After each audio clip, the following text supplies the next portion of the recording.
শ্রীমদর্শন প্রথম ভাগ। স্বামী নিত্যাত্মানন্দ। জীবে দয়া নয়, শিবগানের সেবা। মধ্যাহ্নাহারের পর শ্রীমকুটির বারান্দায় বসে আছেন, কথাবার্তা হইতেছে শ্রীম জনৈক ভক্তের প্রতি। গীতায় দৈবী সম্পদ আর আসুরি সম্পদের কথা আছে, মুখস্থ করে ফেলতে হয় আর ধ্যান করতে হয়। এইসব মহাকাব্য ধ্যান আর প্রার্থনা এই করতে করতে ঠিক ঠিক অর্থ বোধ হয়, ভিতর থেকে মর্মার্থ আপনিই প্রকাশিত হয়। গীতাখানা আনত শ্রীমগীতার দৈবী সম্পদ পাঠ করিতেছেন। 5টি শ্লোক পড়িলেন। এক্ষণে দৈবী সম্পদের লক্ষণ এক এক করিয়া বলিতেছেন।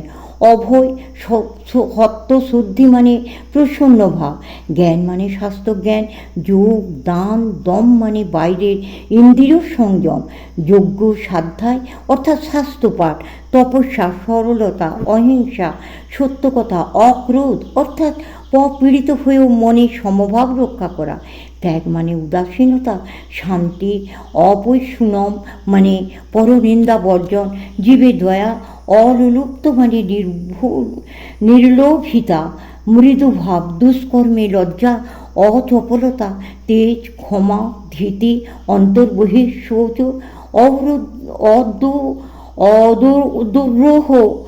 অদ্রোহ মানে মৈত্রীভাব, নিরভিমান, এইগুলি দৈবী সম্পদ। শ্রীম ঠাকুর বলতেন, যাদের মন ঈশ্বরে আছে তারা কারো ভয় করে না, কারো খোসামত করে না, ভগবান যা দেন তাতেই সন্তুষ্ট, লাভের প্রত্যাশা থাকলেই ভয়। সর্বদাই তাদের মন ঈশ্বরের সহিত যোগে থাকে, কারণ তাদের এই জ্ঞান হয়েছে ঈশ্বরই আমাদের আপনার, আমরা ঈশ্বরের। দানের কথাই ঠাকুর বলেছিলেন, জ্ঞান, ভক্তিদান, বিদ্যাদান, প্রাণদান আর অন্নদান। এই প্রধানত এই 4 প্রকার দান, একটা থেকে আরেকটা হীন। শ্রেষ্ঠ দান হলো ঈশ্বরের সন্ধান বলে দেয়া। সত্য রক্ষার উপর খুব জোর দিতেন ঠাকুর। সত্যকে ধরে থাকলে বলতেন ঈশ্বর লাভ হয়। জীবে দয়া, তিনি বলতেন দয়া নয় সেবা। দয়া তুমি করবার কে? জীবে দয়া নয়, শিবগানের সেবা।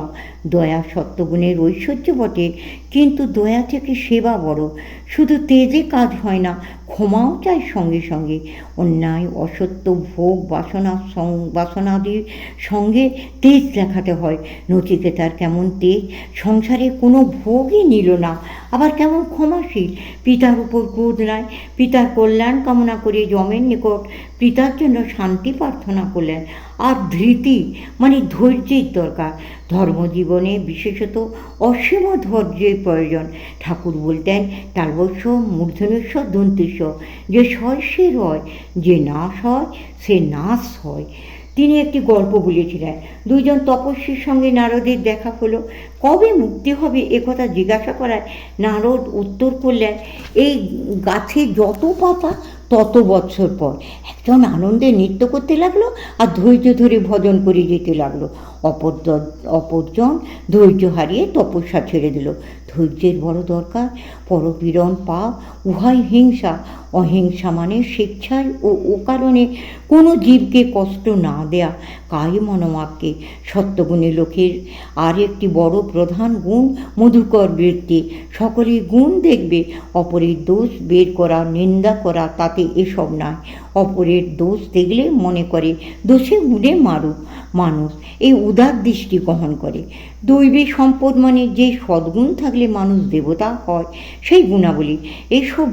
এইসব বোঝা যায় ঠাকুরের চরিত্র ধ্যান করলে। তাঁর জীবনে এসবই দেখা গিয়েছে। যা কিছু সৎ, যা কিছু ভালো, উপাদেয়, এ সকলের অবতার জীবন, এ সকলের প্রদর্শনী অবতার জীবন। দম্ভ, দর্প, অভিমান, ক্রোধ, অবৈধ ব্যবহার এগুলি আসুরি সম্পদ। এগুলোর উৎপত্তিস্থল অজ্ঞান, মানে ঈশ্বর কর্তা নয়, আমি কর্তা, এ বোধের নাম অজ্ঞান। এই থেকেই এই দোষগুলির জন্ম হয়। আসুরি সম্পদ, দৈবী সম্পদ জীবকে ঈশ্বরমুখী দৈবী সম্পদ জীবকে ঈশ্বরমুখী করে, আর আসুরি সম্পদে জীব ঈশ্বর বিমুখ হয়। স্বীয় কুটিরে বসে আছেন, মেঝেতে কম্বলাসনে। একটি ভক্ত গৃহে প্রবেশ করিলেন। শ্রীম তাহার হাতে একটি পত্র দিয়া উহা পাঠ করিতে বলিলেন। পত্রখানা কলকাতা হইতে আসিয়াছে। শুকলালবাবু লিখিয়াছেন, এখন বেলা প্রায় 12টা। ভক্ত পড়িতেছেন। মিহিজামবাসী ধন্য, সেখানকার তরুলতা ধন্য, কি আনন্দেই আছেন সব। মহাসংকীর্তন দর্শনে গমন, জ্যোৎস্নাপূর্ণ রজনীতে খোলা মাঠ, পার্বত্য স্থান, সরলপ্রাণ কৃষক ও সাঁওতালদের কুটির, এই সকলের মধ্যে দিয়া গমন। আবার শিষ্যে শ্রীমর সঙ্গে থাকা এবং কথামৃত পান করা, এ কি যে সেরকম সৌভাগ্যের কথা! এর কিছুটাও নির্জনে বসিয়া ভাবিলে জীবন ধন্য হইয়া যায়। এমন শুভ সময় আর হইবে না। যে যতদূর পারেন প্রাণ খুলিয়া আস্বাদ করুন, আমরা ওই সকল শুনিয়া ধন্য হইব। এসব আহার কি জীবনে পাইতাম না পাইয়াছি? তাঁর কৃপাতে এখন পাইতেছি। ব্যাকুলতা মানে স্থায়ী ব্যাকুলতা মনে স্থায়ী হয় না, বিদ্যুতের ন্যায় চমকাইয়া চলিয়া যায়। শ্রীমৎ সর্বদা উপদেশ দিতেছেন, সাধুসঙ্গ ও নির্জন বাস চায়। এ কথাই কেবল মনে উদয় হইতেছে আর ছটফট করিতেছি, সেদিন কি হবে? সুধা বলিয়া যে বিষ পান করিতেছি, তার জ্বালা যে কি ভীষণ, তাহা তো আগে বুঝিতে পারি না। মিষ্টি বলিয়া খাইয়াছি, এখন কিঞ্চিত ও আভাস পাইতেছি। ওই খাদ্য কি ভয়ানক অখাদ্য! এর জন্য কত শত জন্ম ভোগ করিতে হইবে। হৃদয়ে বল দিন, ভুল ভাঙিয়া দিন। যে ছেলে পুনঃ পুনঃ কথা শোনে না, তাকে শিক্ষক কঠোর শাসন দিয়া সুপথে আনেন, অবশেষে বলপূর্বক আটক করেন। আমাদের অতি উত্তম আচার্য লাভ হইয়াছে। অমন অভিমান অহংকার শূন্য কিন্তু ত্যাগ বৈরাগ্য যুক্ত উত্তম শিষ্যের অভাব, তাহার কৃপা সব হইয়া যাইতে পারে, এই ভরসা শ্রীম ভক্তের প্রতি। দেখলেন ওই রকম জীবন্ত বর্ণনা দিয়ে উৎসবের সংবাদ দেয় কেমন কাজ করেছে। ওই রকম করে স্থান কাল পাত্র দিয়ে চিত্তমূর্তিময় করে তুলতে হয়। শুকলালবাবুর প্রাণে যেন গিয়ে বিঁধেছে। শুধু উপদেশ লিখে দিলে তেমন কাজ করে না, ওইখানে বর্ণনা নৈপুণ্যের দরকার, অন্তর্দৃষ্টি চায়। কি করে বললে গ্রহণযোগ্য হয়। ঠাকুরের অদ্ভুত বর্ণনা কৌশল ছিল। এদিকে তত লেখাপড়া শিখেন নাই, অথচ কথা যখন বলতেন যেন হৃদয়ে বিঁধে যাচ্ছে, কিন্তু ক্ষত হচ্ছে না। হৃদয় মন শীতল করে দিত, তাঁর ছিল দৈবিক কৌশল। আহা, খুব ব্যাকুল হয়েছেন শুকলালবাবু। ব্যাকুল হলেই হলো, নিজের অবস্থা বুঝতে পারছেন, তাহলেই অনেকটা হয়ে গেল। 1000 বছরের অন্ধকার ঘর তাঁর কৃপাতে এক মুহূর্তে আলোকিত হয়ে যায়। বেশ বুঝেছেন, বেশ বলেছেন। সংসার বিষ ঘোর কেটে গেছে, এখন ফর্সা হয়ে আসছে, সহাস্যে। অখাদ্য সুন্দর লিখেছেন।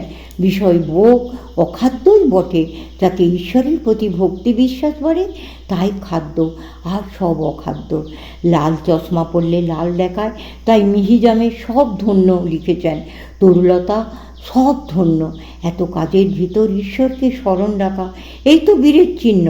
মিহিজাম কুটির প্রাঙ্গণ, শ্রী মুকুন্দের সঙ্গে কথা কইতেছেন, জগবন্ধু নিকট দিয়া যাইতেছেন। তিনি এইমাত্র বন হইতে ফিরিয়া আসিয়াছেন। শ্রীম তাহাকে ডাকিয়া বলিলেন, দাঁড়াও, শোনো। এখন অপরাহ্ন প্রায় 4টা। মুকুন্দ শ্রীমর প্রতি আর চিঠি এসেছে। শিক্ষক 2জন টিকিট করেছিলেন, ছেলেটিও মাঝে মাঝে করেছে, লিখেছেন। দিন কয়েক পূর্বে 2জন শিক্ষক ও একটি ছাত্র মিহিজামে আসিয়াছিলেন। ফিরিবার সময় তাহারা রেলে টিকিট করিয়াছিলেন কিনা এই কথা জানিবার জন্য শ্রীম মুকুন্দকে পত্র লিখিতে বলিয়াছিলেন।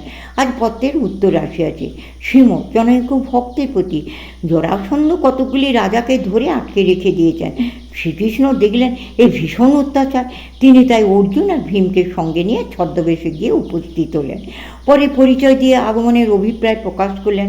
জরাসন্ধকে বললেন, আচ্ছা তুমি বলো, শক্তি থাকতে যদি অন্যায় কার্যের প্রশ্রয় দেওয়া হয়, তাকে ধর্মশাস্ত্রে পাপ বলে কিনা? জরাসন্ধ শাস্ত্রজ্ঞ নির্বাক হয়ে রইলেন। ধর্মশাস্ত্রে আছে একজনের শক্তি আছে, সে অবস্থায় তার সামনে বা জ্ঞাতসারে পাপ কার্য হচ্ছে, তাতে যদি সে প্রতিবাদ না করে, বাধা না দেয়, তাহলে সমস্ত পাপ তাকে স্পর্শ করবে। শ্রীকৃষ্ণ বললেন, দেখো, যুদ্ধ করে নিরর্থক লোক ক্ষয় করার প্রয়োজন নাই। তোমাদের মধ্যে থেকে একজন আর আমাদের তিনজনের মধ্যে একজন, এই দুজনের মধ্যে দ্বন্দ্বযুদ্ধ হোক, এতে হার জিত যা হবে সেরূপ কাজ হবে। তাই হলো, ভীম গদা যুদ্ধে থেকে হারিয়ে দিলেন, সব মুক্ত হয়ে গেল। শক্তি থাকলে অন্যায়ের প্রতিরোধ করা উচিত। শ্রীম জগবন্ধুর প্রতি বিল্বমঙ্গল শুনো না জগবন্ধু? আগে শুনেছি শ্রীম বিল্বমঙ্গলে থাকো বলে একটি চরিত্র আছে। সাধক থাকোকে বললে চিন্তামণিকে বিষ খাইয়ে মারতে হবে, সে থাকতে আমার শান্তি নাই। থাকো বললে আমি ওসবে নাই, তোমার যা ইচ্ছা করো। সাধক বললে দুধে বিষ দিতে হবে, দুধ দাও। থাকো উত্তর করলো, আমি দুধ দিতে পারবো না, দুধ ওই ঘরে আছে, তোমার ইচ্ছা হয় নিয়ে যাও। কিন্তু এই ব্যাপারে থাকোই দোষী, কেননা সে কুকর্মের সহায়তা করেছে। যে অদূরে পরিত্যক্ত করেলা দেখায়া একে কুকর্মের সহায়তা করা হবে আমাদের। আমরা যদি এগুলো ব্যবহার করি, চুরি করে এনেছে ওরা, আমরা কিনলে ওদের সহায়তা করা হবে।